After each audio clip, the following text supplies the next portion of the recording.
Have you ever sat next to someone who seemed friendly on the surface, spoke softly, smiled kindly, and yet, somewhere deep down, you felt an indescribable unease? A vague sense, as if your intuition was warning you of something lurking beneath the pleasant exterior. It wasn't an illusion, it was the voice of your instincts, a signal from what Carl Jung called the shadow side of the soul.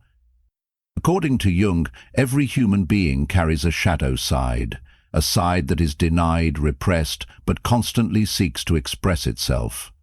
When someone harbors jealousy, hatred, or resentment, they may hide it with pretty words, but they cannot hide it completely. These emotions always leave traces.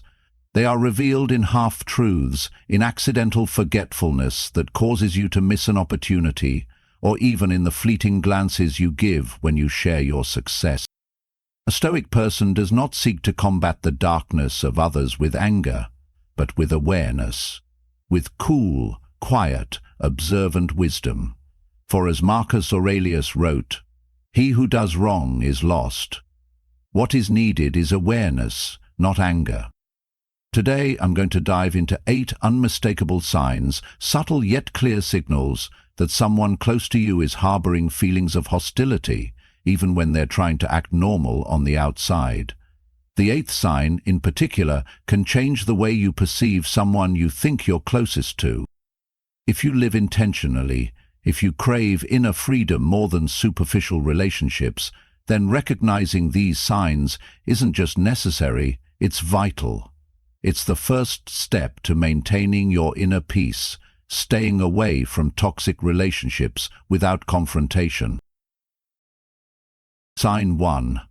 Sabotage, when hurt is masked as indifference. Not everyone has the courage to face the feeling of being inferior, and not all enemies attack with a direct blow. There are people who are always by your side, always showing concern, even helping, but strangely, everything related to them ends up as an obstacle. They give advice that sounds good, but when you follow it, you get it wrong. They forget important information when you need it most. They accidentally miss a detail, causing you to miss an opportunity. One time might be an oversight, but when it happens repeatedly, especially at critical times, beware. Stoics don't believe in sustained coincidences. Carl Jung believed that when a person cannot face their own failures, they will try to drag others down with them. It is a mirroring behavior. Instead of improving themselves, they unconsciously want to prevent you from going further, because your success is a mirror reflecting what they cannot do. A Stoic doesn't jump to conclusions or make assumptions, but they do observe actions, not just words. Someone may call you a close friend, but if their behavior causes you to stumble, fumble, and retreat at crucial moments, then you need to ask yourself, is this really clumsiness, or is it a subtle form of sabotage? Not all help comes from kindness, not all advice is worth listening to. The Stoics understood that the only thing we can control is our own judgment, and there is nothing more valuable than intuition honed by reason. Sign 2. Contempt disguised as sarcasm. Hate isn't always shouted. Sometimes it's whispered in jokes. There are people who never say what they mean, but they know how to use sarcasm to hurt you and still look like they've done nothing wrong. They joke about your sensitive areas, the hurts you thought you kept hidden, and when you react they laugh. "Oh, it was just a joke. Why are you so sensitive?" They make you feel like you're the one with the problem, while they, the hurtful ones, appear harmless. But Stoics are not fooled by masks. They know that any insult, even if it is wrapped in humor, is not unintentional. As Marcus Aurelius reminds us, a man's character is best revealed by the things he repeats. And if the sarcasm revolves around a consistent weakness of yours, if it recurs over time, it's no longer a joke, it's an intentional behavior, a form of contempt in disguise. Carl Jung explained this phenomenon with the concept of the shadow. the dark part of the psyche that people often reject. When someone cannot accept a part of themselves, they unconsciously project it onto others, and repeated criticism, targeting the same aspect of yourself, is a mirror of their unresolved inner resistance. Stoics do not react with anger. Sign 3. Shallow support. When kindness is just a façade. In the pivotal moments of life, when we rise from failure or reach the edge of a newfound success, who is there for us? Who is truly present, not just in words, but in actions?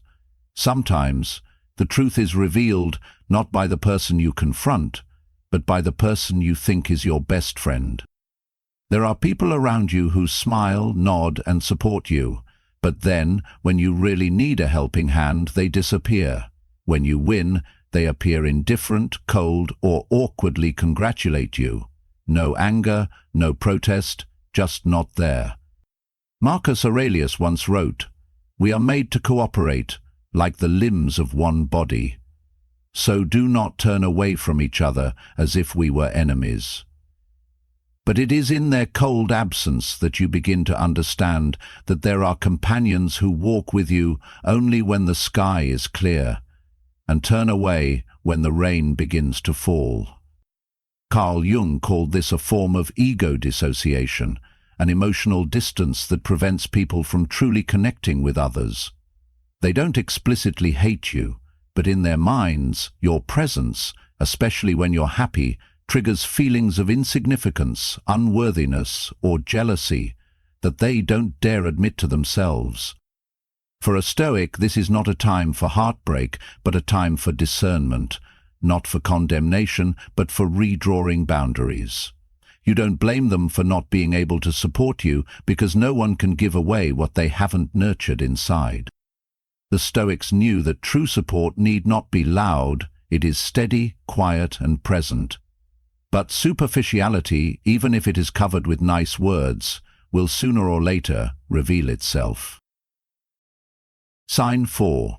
Control disguised as concern, when concern comes not from love but from fear.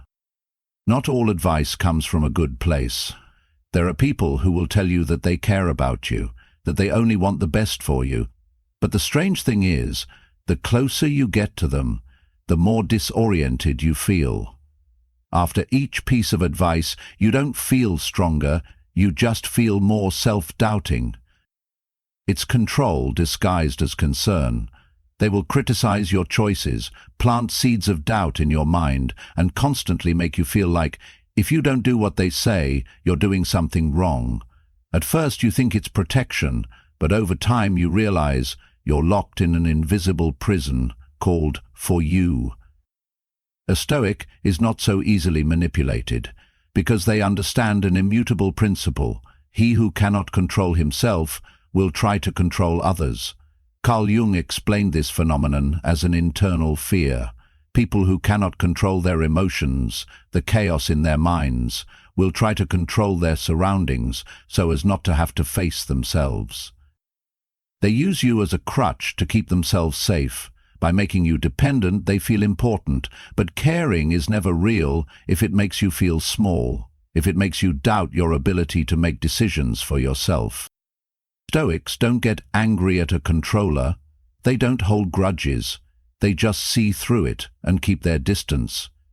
They understand that the truth isn't in the words, but in how you feel after a conversation. And if you walk away from a carer with a heavy heart, then perhaps that's not the person you want to keep.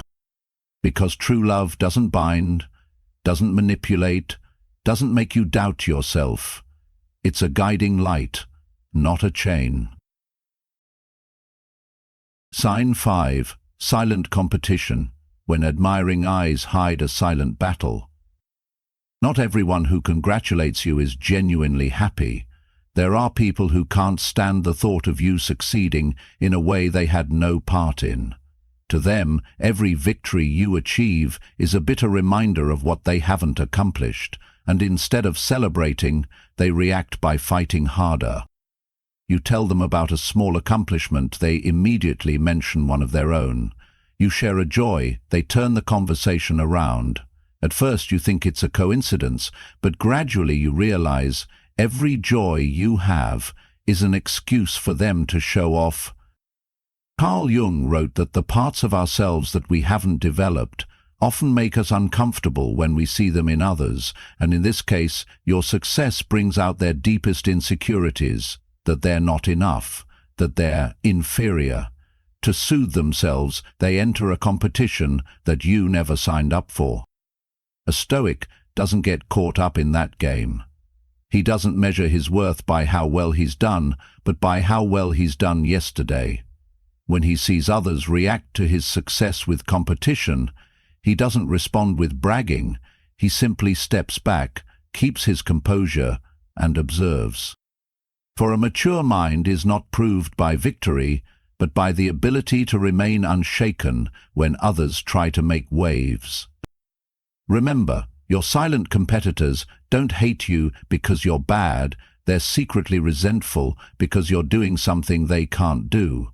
But for a Stoic, that's not a reason to complain, but an opportunity to practice compassion and strengthen personal boundaries. Sign 6. Not happy when you succeed, when the smile is fainter than the silence. You will know who truly loves you, not when you lose, but when you win. In your pain, many people will appear, because your vulnerability makes them feel valuable, needed. But when you stand up, when you succeed, when you begin to shine, that is when the truth comes out. There are people who cannot hide the cold look, the forced smile, or the bland congratulations that come out of social obligation. You share an accomplishment with joy, but get an awkward, "oh really?" in return, or they immediately change the subject, or bring up some past success of theirs to balance the emotional waters. It's not an unconscious reflex, it's the mind's inability to bear the thought of someone else achieving something it never had. Carl Jung explained that when a person has not resolved their inner dissatisfaction, the success of others does not inspire them, it only triggers a simmering sense of shame. And instead of facing their own inadequacy, they will try to belittle your achievements, saying things like, "It's okay," or "if it were me, I would do better." Stoics don't need applause. They don't seek external validation to feel worthy. They live for purpose, not praise. And because of this, they can easily tell when someone is genuinely congratulating them and when someone is just trying to suppress feelings of jealousy. Epictetus once said, "If something good happens to someone and you cannot rejoice with them, the problem is with yourself. But if you are the one who is denied joy by the cold stares around you, don't be sad. Consider it a gift. You have just seen who doesn't belong on the journey ahead." The Stoic keeps his composure, not allowing success to make him arrogant, nor allowing the coldness of others to dim his joy. For true happiness does not need to be shared to be proven. It is found in the quiet of the mind, trained by reason and temperance. Sign 7. Body language and small details, when the truth lies in what's unsaid. People can learn to hide their thoughts with words, but the body cannot lie. When someone harbors a secret hatred, they may hide it behind a smile, a friendly greeting, a seemingly harmless look in their eyes. But if you look closely enough, quietly enough, you'll see the cracks in the averted gaze. When you share something you're proud of, in the crooked smile when they feel compelled to compliment you, in the clasped hands, the stiff neck, or the too quick nod. It was not a manifestation of chance. It was a suppressed inner tension which the body, more honest than words, could not conceal. Carl Jung once said, "The shadow cannot be erased, it can only be recognized." And when someone doesn't face their shadow, the jealousy, the guilt, the hatred, it will reveal itself in the smallest details, in their unconscious reactions. Stoics don't live by paranoia, they live by keen observation. They understand that what's not said often speaks louder than words. They don't rush to guess, but they don't ignore intuition. If you feel uneasy around someone, if their gaze is colder than their greeting, if the air feels heavy when you enter a room, your intuition may be seeing something your rational mind can't quite name. Stoics don't need confrontation, they just need awareness. Because awareness creates distance, and distance creates safety.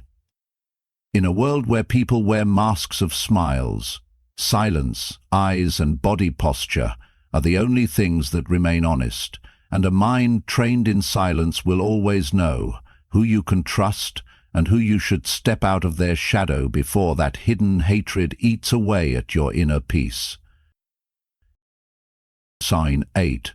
Backstabbing, when the knife lies in the whispers and fake smiles. The Stoics understood that the most dangerous blows often come not from the enemy in front of them, but from the friend behind their back. Not all hurt comes from harsh words spoken to the face. Often, it comes from whispers behind closed doors, when you are not there to defend yourself. There are people who never confront, never object, never argue. They just quietly instill half-truths and half-falsehoods about you. They twist stories, exaggerate weaknesses, exaggerate mistakes, all under the guise of sharing or caring about you. And then you start to feel something strange. People's eyes change, conversations become awkward, doors close without you knowing why. Carl Jung explained this behavior as a defense mechanism. When people feel inferior or dissatisfied with their own lives, they will seek to make others look worse just to feel better about their own helplessness. When a person cannot raise himself up, he will pull others down to create a sense of balance. Stoics were unmoved by public opinion. They understood that reputation was beyond their control. And as Epictetus said, "If you care what people say behind your back, live so that it does not matter." They are not fools, however. They watch the signs, set boundaries, and keep themselves from relationships that silently poison their inner peace. You can't stop what people say about you, but you can choose to remain calm as a rock amid the storm of gossip. And above all, you can choose not to be like them, to respond not with slander, but with dignified silence. Because in that silence is a declaration: I am strong enough not to retaliate, and wise enough not to keep anyone around just to feed their jealousy. Some relationships don't end in a fight, but in an understanding. The truth is, not every smile is meant well. Not everyone who is with you truly has your best interests at heart, and that not worth the pain, but worth the awakening. Stoics don't live in cynicism, but they don't let themselves be blinded. They listen to their intuition, observe behavior, and most importantly, they don't react with resentment, but with intentional choice. They withdraw energy, reset boundaries, and hold their inner peace like an impregnable fortress. Carl Jung helped us understand the shadow in others, but Stoicism helps us maintain our own light. No matter how others behave, the most important thing is that you do not let yourself be poisoned by resentment. Recognizing evil does not mean letting it live in you. Remember, you don't need validation from those who silently despise you. You just need to be honest with yourself. And if your journey causes some people to show their faces, be grateful, because in that loss you have found space for truth, for growth, and for inner freedom. Thank you for sticking with us until the end of the video. If you find this content useful, don't forget to like, subscribe, and share it with those who need a mindful perspective. See you on the next journey, where we learn to see more clearly, hold more firmly, and live more deeply every day.